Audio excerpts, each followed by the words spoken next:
Bonjour bien-aimés, j'aimerais nous entretenir aujourd'hui sur Jacques au chapitre 4, les 5 premiers versets de Jacques. Alors Jacques soulève un sujet très important. Déjà au verset 4, vous allez voir, 4 ou 5 où il dit « Celui qui est ami du monde et ennemi de Dieu ». Mais un peu plus tôt, il est en train de parler de prière. Pourquoi certaines prières ne sont pas exaucées? Tout simplement pourquoi? Parce que nous demandons mal. Alors, certains diront, mais il y a contradiction. Parce que dans Matthieu chapitre 7, il est écrit « Demandez et l'on vous donnera ». Et le Seigneur lui-même, dans les évangiles, nous voyons par exemple Jean chapitre 14, lorsqu'il s'entretenait avec le disciple à la veille de son arrestation, il a dit, voilà, si vous croyez en moi, demandez tout ce que vous voulez en mon nom et mon Père, il vous l'accordera. Donc la demande fait partie du principe du royaume de Dieu. Mais ici, Jacques soulève un point très important pour que nous puissions comprendre que quels sont les mobiles. Parce que là, maintenant, il parle. Donc, il y a un nettoyage à effectuer, un nettoyage spirituel par rapport à notre mauvaise nature. Il parle de mobiles. Certains demandent tout simplement pour satisfaire leurs besoins, leur passion charnelle. Et il dit que dans vos corps, dans vos membres, on peut voir ça, oui, chacun de nous est membre du corps du Christ, ou bien on peut prendre cela d'une manière personnelle. En tant qu'une personne, en tant qu'individu, il y a des luttes. Pourquoi? À cause de passions charnelles, de désirs.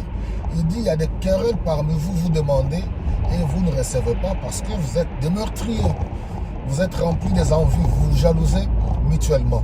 Donc c'est pour dire que nous devons nous remettre en cause, faire un travail d'introspection pour nettoyer notre intérieur, notre fort intérieur, nettoyer spirituellement, faire la lessive spirituelle, que ce soit par le sang de Jésus ou par le Saint-Esprit, pour que nous puissions avoir des mobiles qui sont purs et non impurs.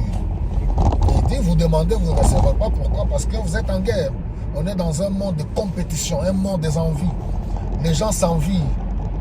Voilà, celui-là veut avoir ce que l'autre a, et puis voilà, et nous devons, en tant qu'enfants de Dieu, faire très attention, checker nos vies spirituellement pour réaliser que est-ce que nos mobiles sont tellement purs.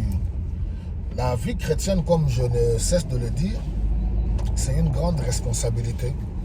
On ne vient pas au Seigneur pensant que c'est un jeu d'enfant et puis on commence à... Non, il y a... on commence à crier, on vit n'importe comment, et puis on commence au nom de Jésus-Christ.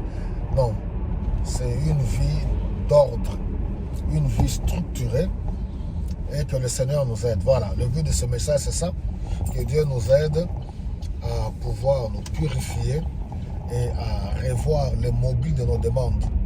Parce que c'est lui-même qui nous dit, demandez, on vous donnera. Tout ce que vous demanderez en mon nom, mon Père le fera. Donc Dieu ne peut pas se contredire, loin de là. Le Seigneur ne peut pas se contredire. Donc, revoyons tout simplement les mobiles. Et voilà. Un peu plus loin, nous voyons. C'est pour cela qu'il dit qu'il n'aimait pas le monde. Celui qui est attaché au monde, celui qui est ami du monde. Et on verra ça dans la deuxième partie. Que le Seigneur vous bénisse abondamment.